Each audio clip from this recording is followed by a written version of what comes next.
In this video, we'll go over the murder of Banquo, which to this day still leaves crime investigators dumbfounded. This is a pretty famous case in Scotland, and fun fact, it has been almost 1,000 years since the murder. With that being said, let's get into the details of the killing. It's a warm and sunny spring day on May 23rd, 1041, at Inverness in the north of Scotland. An army general named Banquo, generally regarded as a humble, loyal man, is invited to the king's dinner that night along with other noblemen from Scotland. Before the dinner, at approximately 8:30 p.m., Banquo and his son decide to go horseback riding in the forest outside the king's castle. However, it is apparent to the other noblemen at the dinner that night that something is wrong when Banquo doesn't show up to the dinner. A search party is formed the next day to look for the father and son, finding a burnt-out torch, blood, and Banquo's body mutilated beyond recognition. His son Fleance is never found. With that being said, let's get into the suspects of the murder. The first suspect is Fleance, Banquo's own son. Fleance was never seen again after the murder, and was last with Banquo on the horse ride. It is unknown the bond between Banquo and Fleance. However, this does not take killing his father out of the picture for the young Fleance. According to a family friend, Fleance had been known to have violent outbursts in the past, and frequently had verbal altercations with his father. In addition to this, an elderly man in Inverness reported seeing Fleance running away, or should I say, fleeing, on horseback the day of the murder.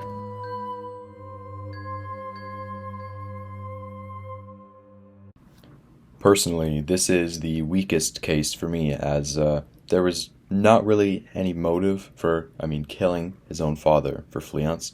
And in addition to this, the report that Fleance was seen running away on horseback was never verified. The second suspect is Macduff, Thane of Fife, and a nobleman in Scotland.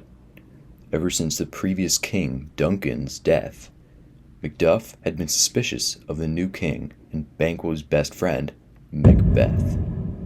To add on, he never swore allegiance to Macbeth during his crowning. Being Macbeth's best friend, this put Banquo in a vulnerable position from Macduff. Is Macduff picking off Macbeth's friends and family one by one? And remember the dinner party in which Banquo never showed up? The only other person scheduled to show up that night who didn't was Macduff. In my opinion, Macduff has the motive, and the times line up. He's definitely looking suspicious in this case. Like I said, for Macduff, everything seems to line up, and in my opinion, it is definitely possible that Macduff was the one in 1041 that murdered Banquo. Our last suspect is none other than Macbeth himself. Ever since King Duncan's murder, Banquo had been suspicious of Macbeth, and it is known that Macbeth was aware of the suspicion in the days leading up to the murder. Is it a coincidence that Macbeth invited Banquo to the dinner at his castle, the same castle in which he was murdered? The strangest part of Macbeth's case is that the other thanes and nobles reported Macbeth acting out of control during the dinner, possibly around the same time Banquo was killed in the woods outside. The nobles say Macbeth claimed to see the ghost of Banquo multiple times, sitting in a chair at the table. This behavior is extremely odd, as Banquo was supposedly alive at this time. Is it possible that Macbeth knew Banquo had been murdered and was already starting to feel the guilt? Personally, I think that the case for Macbeth kinda works and kinda doesn't. It kinda works because he did have a little bit of motive.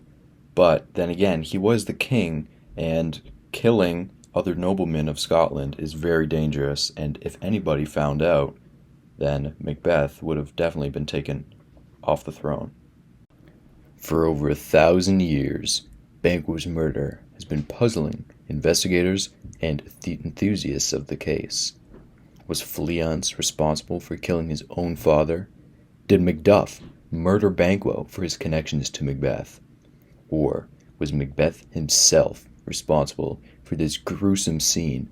We may never know, which is why this case remains unsolved.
you're frightened,